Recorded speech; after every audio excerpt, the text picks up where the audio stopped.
untuk makan, kumur-kumur pun dia takut. Bolak-balik jamaah nanya ke saya, Ustaz, kalau sedang puasa kumur-kumur boleh apa enggak?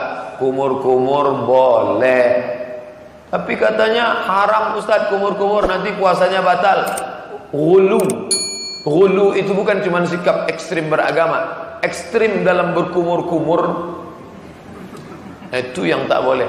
Kalau sekedar kumur, yang ghulu itu gimana? Andai ini pakai kaca, sudah kelihatan airnya hampir masuk ke dalam. Ghulu ekstrim. Makanya banyak kita lihat orang masuk kamar mandi, lalu kemudian dia tempat wudhu, dia ambil, hidupkan keran, ambil air, masuk. Sekali dia masukkan air ke mulut, tapi ngeludahnya sampai mungkin 5 kali. Kenapa ente ngeludah sampai 5 kali? Sekali aja kan habis. Saya takut air itu masuk membatalkan puasa saya. Gosok gigi. Berapa banyak orang yang bertanya, apakah boleh gosok gigi saat bulan Ramadan Ustaz? Boleh. Hanya saja sebagian ulama mengatakan setelah tergelincir matahari makruh. Jam 12, jam 1, jam 3, jam 4 itu makruh. Kenapa?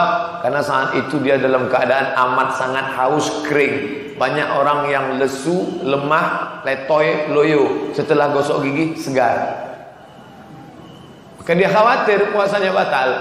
Maka puasa membuat kita menjadi takut kepada Allah Subhanahu wa taala. Semua ibadah itu mengajarkan takut. Salat, Allahu Akbar, takut.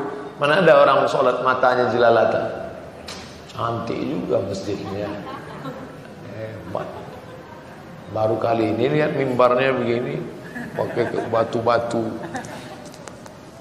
Gak ada. Orang sholat disuruh melihat tempat sujud. Takut kepada Allah SWT. Gatal, benar-benar gatal. Paling berani dia menggaruk 1 kali. Gatal juga digaruk.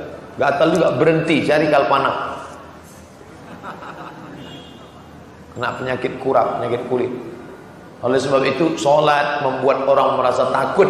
Hanya saja limit waktunya sedikit, dari mulai takbiratul ihram sampai salam. Karena sholat adalah aqwalun, ucapan, wa af'alun, perbuatan. Mufattatahatun bitakbir, dibuka dengan takbir, wa muhtatamatun bitaslim, ditutup dengan salam.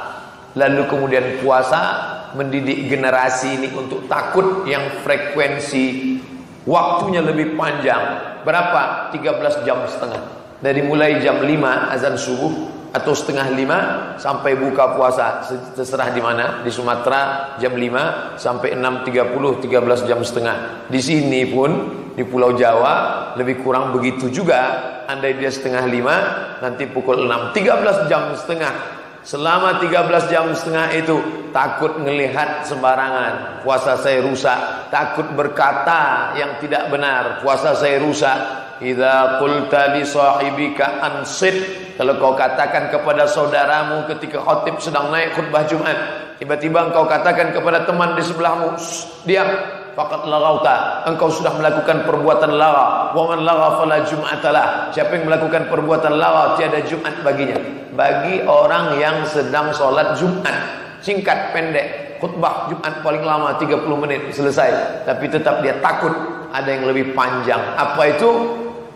Idza syatamahu ahadun, engkau sedang puasa, tiba-tiba ada seseorang mengajak kamu kelahi, au qatalahu, atau ngajak engkau berperang, mengajak engkau berkelahi, mengeluarkan kata-kata, falyaqul, hendaklah engkau mengatakan inni shaim, inni shaim. Katakan 2 kali, inni shaim, inni shaim. Bukan aku tidak sanggup melawan ente, saya bukannya enggak sanggup berantam, saya bukannya enggak sanggup ngebalas, tapi inni shaim, aku sedang puasa. Inni shaim, aku sedang puasa. Sekarang sedang puasa.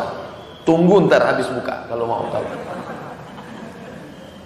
Ditanamkan rasa takut kepada Allah Subhanahu wa taala. Krisis bangsa kita saat ini bukan krisis ekonomi. Kita bukan krisis politik, kita adalah krisis rasa takut. Seandainya pedagang-pedagang di pasar itu takut, maka tidak akan ada kecurangan timbangan. Hari ini apa yang terjadi? Semua timbangan curang. 10 on sampai di rumah timbang 9,5 on. Dia makan haram. Kalau dia jual beras 9 ons setengah, 9 ons setengah, hari itu yang belanja ada 10 orang, maka dia sudah curang setengah kilo. Bayangkan 1 tahun dia sudah makan harta uang haram kemana? Krisis ekonomi berawal dari krisis riba, karena orang tidak lagi takut makan riba, takut. Kenapa macet total? Macet karena jalan kecil. Tidak akan macet kalau kendaraan sedikit. Kenapa kendaraan banyak? Karena orang tidak takut lagi mengambil riba. Bayar DP sedekian, lalu kemudian riba. Yamhaqullahu riba wa yurbis sadaqat. Allah akan mengecam, menghancurkan riba dan menumbuhkan sedekah. Katanya orang yang riba itu hancur. Kenapa mestinya hebat? Kenapa hebat?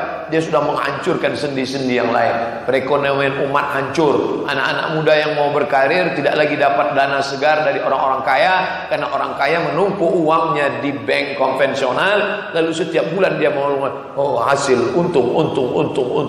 Tidak lagi ada mudharabah, tidak lagi permodalan, tidak lagi bagi hasil. Gara-gara apa?